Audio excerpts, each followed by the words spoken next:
Salam sejahtera, saudara yang kekasih di dalam nama Tuhan Yesus Kristus.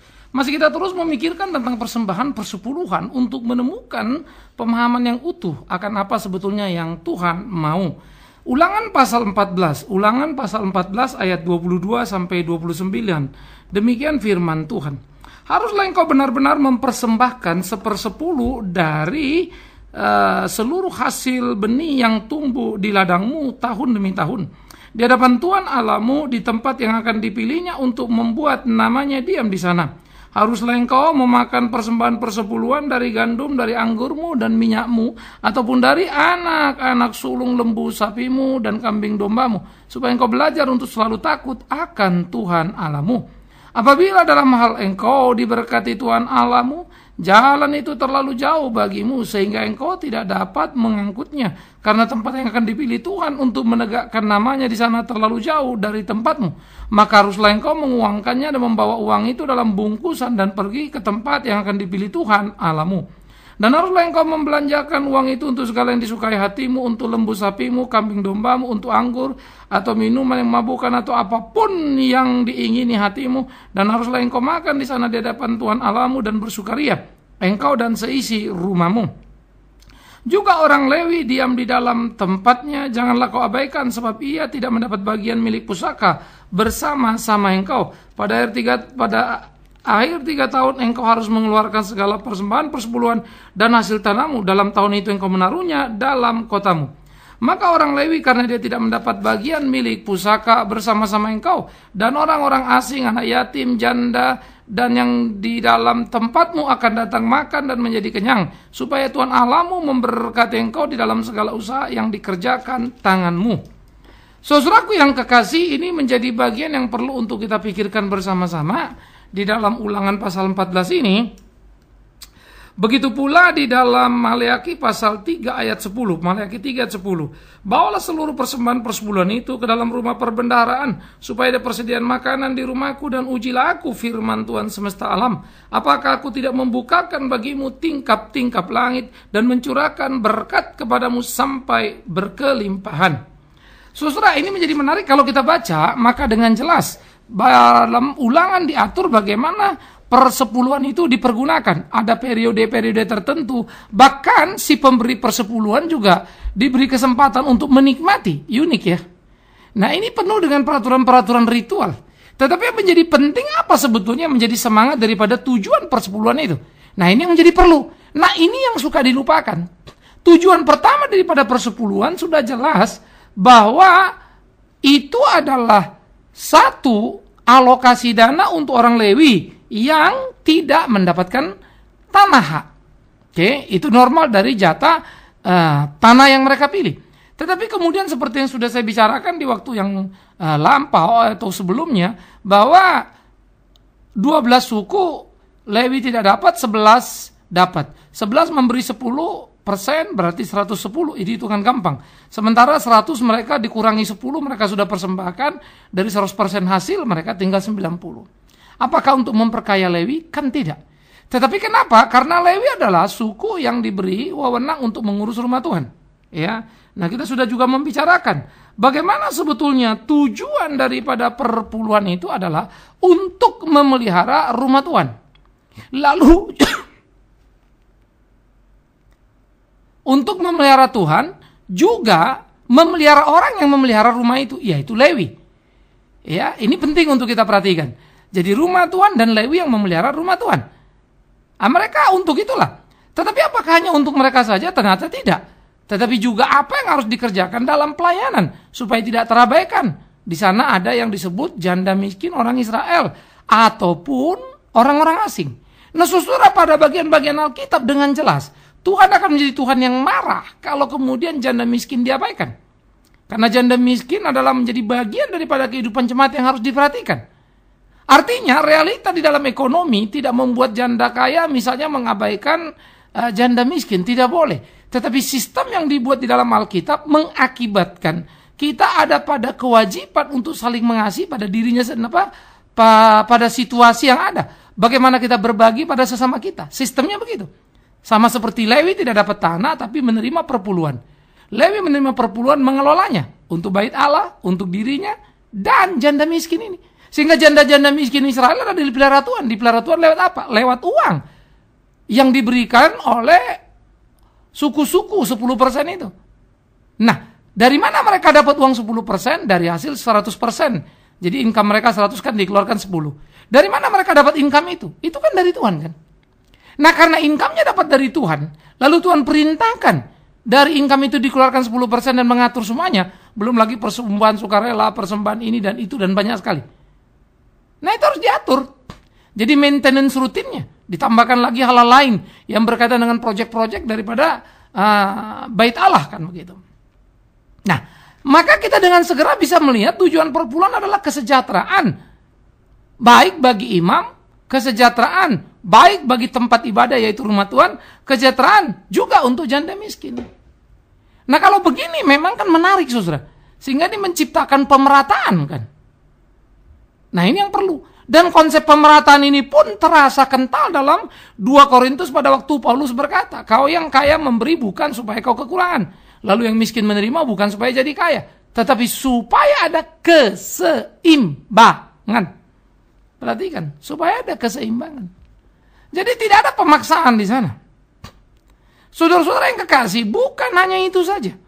Yang menjadi menarik di dalam bagian ini sebetulnya adalah bahwa ketika mereka memberikan persembahan mereka, bahwa ketika mereka melakukan apa yang menjadi kehendak Allah, ada yang lebih penting lagi. Apa yang lebih penting lagi adalah ide yang dikembangkan di dalam pemikiran mereka. Yaitu apa yang harus mereka lakukan di dalam merespon apa yang menjadi kehendak Tuhan. Yaitu apa? Bagaimana Tuhan dipermuliakan lewat kasih yang dinyatakan dari perpuluhan tadi. Maka janda miskin tadi harus ditolong. Jadi mereka tidak boleh diabaikan. Tuhan akan marah ketika janda miskin itu diabaikan. Karena Tuhan taruh janda miskin di tengah kehidupan bangsa.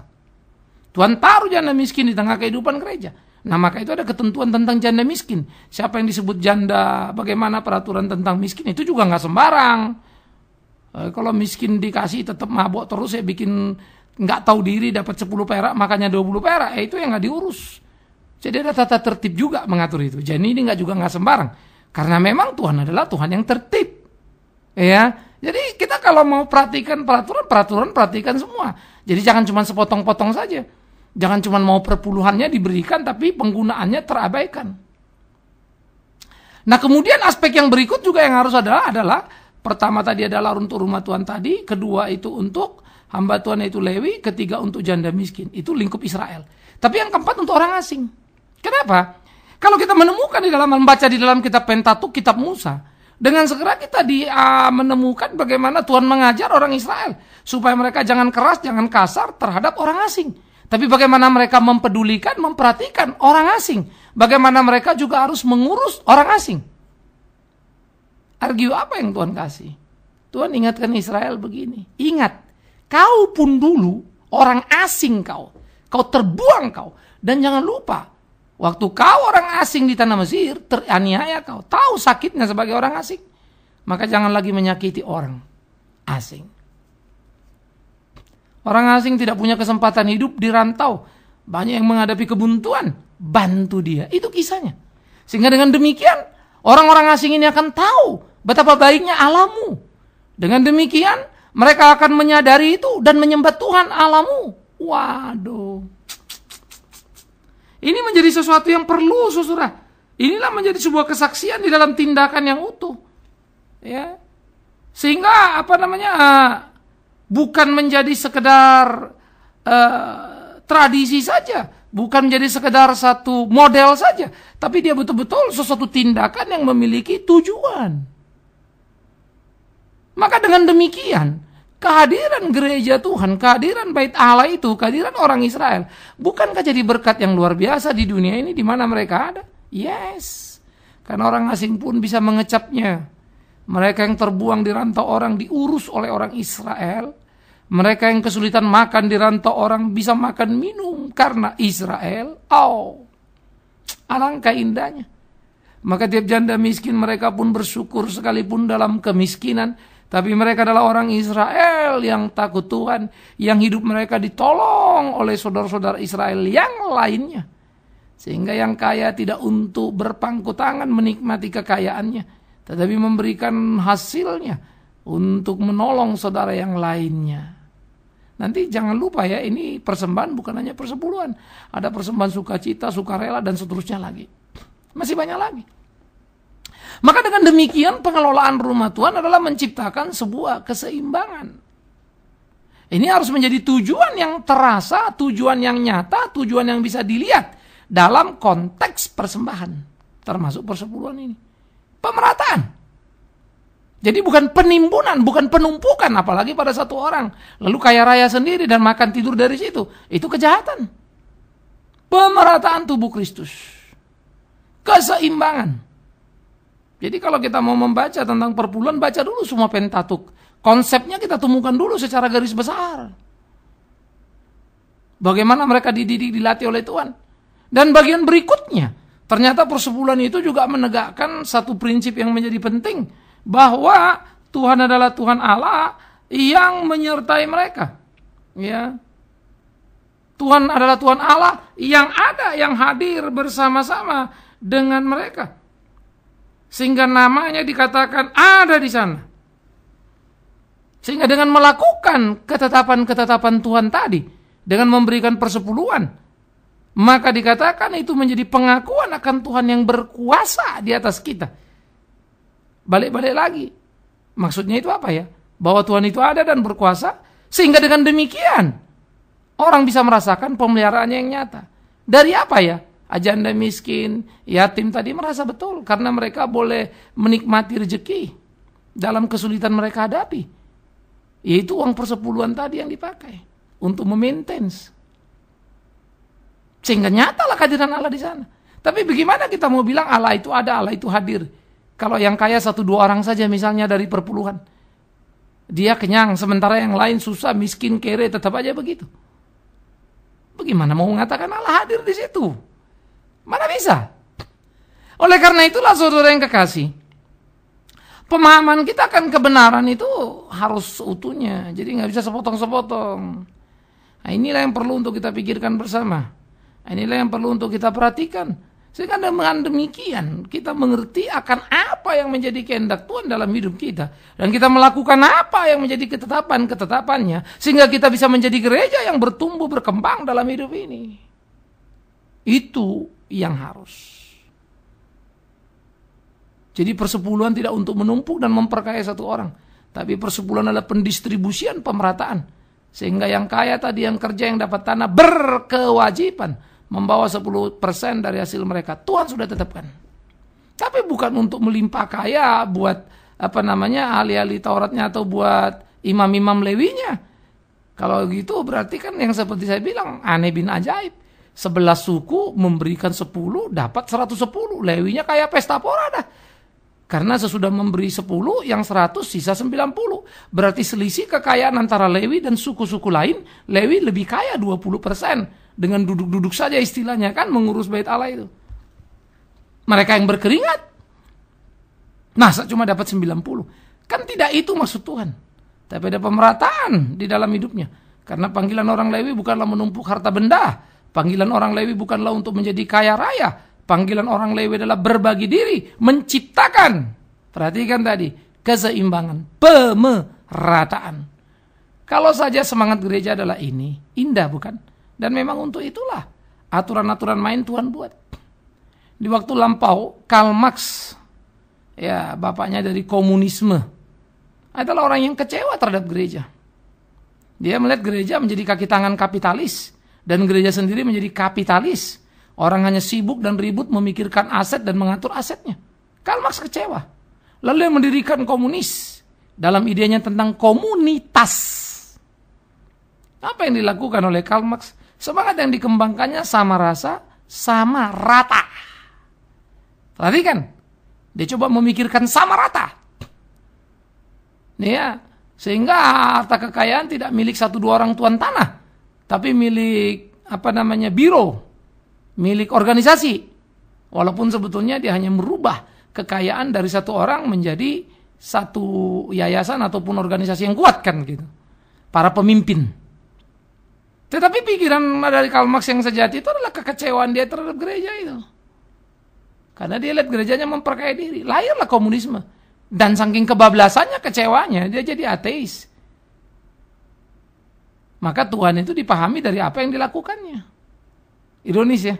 Jadi pemahaman itu harus kita pahami. Komunisme lahir karena kegagalan Kristen bersaksi. Karena Kristen menjadi budak kapitalis yang juga mendewa-dewakan kapital dalam kehidupan bergerejanya. Kapital ataupun modal tadi itu bukan hal yang salah. Tapi ketika itu menjadi Tuhan, itu yang salah. Diismekan. Komunisme lahir. Ironis ya. Haruskah kecewaan itu berlanjut lagi, lalu orang makin kecewa lagi dengan gereja? Karena ternyata gereja tidak budaya dengan waktu lampau, kapitalis dan kapitalis lagi. Menumpuk kapital atau uang-uang harta benda untuk kejayaan diri. Itu aib yang menakutkan. Oleh karena itulah saudara-saudara yang kekasih, di dalam pergumulan gereja Tuhan seharusnya dipahami dengan utuh. Dalam pergumulan gereja Tuhan seharusnya dimengerti sepenuh bahwa apa yang menjadi kehendak alam jadi kehendak yang harus dijalankan. Itu tidak boleh diganggu gugat. Nah, ini yang harus kita pikirkan dalam kehidupan kita.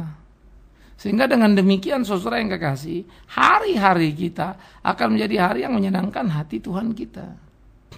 Nah, inilah yang harus kita pikirkan, kita jalani. Sehingga dengan demikian gereja Tuhan itu menjadi gereja yang betul-betul bertumbuh dan berkembang seturut dengan kehendak Tuhan supaya sungguh-sungguh di dalamnya nama Tuhan dipermuliakan. Kalau saja semua orang melakukan ini kan manis. Di dalam peristiwa Maleaki adalah nabi yang kemudian datang sesudah pulang dari pembuangan. Nah, orang-orang Israel rupa-rupanya terlalu asik-masik membangun rumah mereka, mengurus diri mereka, sehingga mereka punya alasan untuk tidak memberikan persepuluhan. Nah, itu yang Tuhan marah. Jadi Maleaki adalah kitab murka Allah itu. Allah murka terhadap orang Israel dan dia marah setengah mati, lalu dia bilang, "Hei, kau coba aku siapa? Kau berikan perpuluhan, akan kubuka tingkap-tingkap surga. Kau kira aku Allah yang miskin?" Kan gitu. Jadi umat Israel mengabaikan, sehingga Tuhan murka. Nah, itulah munculnya tadi yang kita baca pasal 3 ayat 10. Kau biarkan rumahku kosong. Ya. Tidak ada makanan di sana.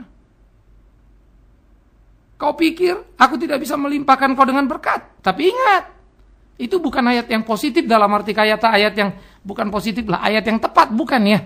Sehingga ayat itu kalau kita baca dalam pengertian Tuhan lagi marah sama kita. Nah, saya nggak tahu apakah saudara memberi perpuluhan karena dimarahin Tuhan. Atau kita harus dimarahin dulu.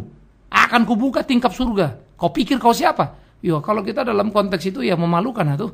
Jangan sampai Tuhan marah lah kita memberi, kan begitu toh. Marilah kita memberi dalam kesadaran, dalam kerelaan. Ya. Jadi Tuhan mau bilang, kau pikir kalau kau kasih kau miskin, itu lagi marah. Karena orang Israel tidak tahu diri. Yang mereka pikirkan diri mereka dulu, hidup mereka dulu, mereka lupakan rumah Tuhan. Ya, padahal mereka baru pulang dari pembuangan, dari Babel sana. Ironis itu.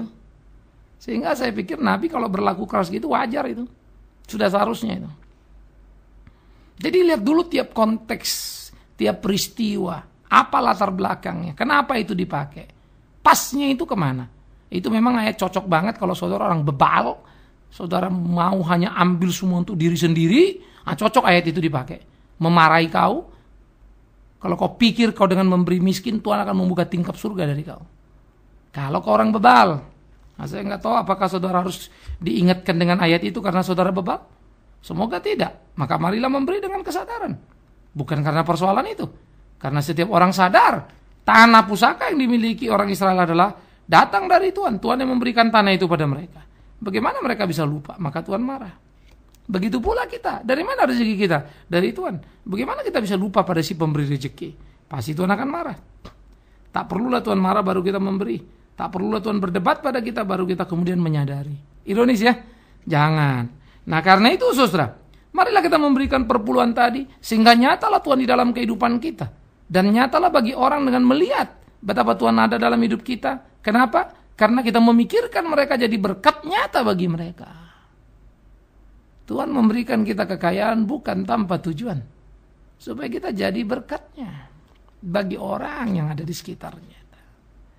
Ya, jadi Tuhan memberikan rezeki bukan kau untuk memperkaya diri. Kau boleh jadi alat memberkati orang lewat harta bendamu. Tapi ingat pula lagi, saya selalu mengatakan ini. Harta bendamu datang dari mana? Dari Tuhan. Karena itu hati-hatilah kau dalam memberi. Jangan kau beri kepada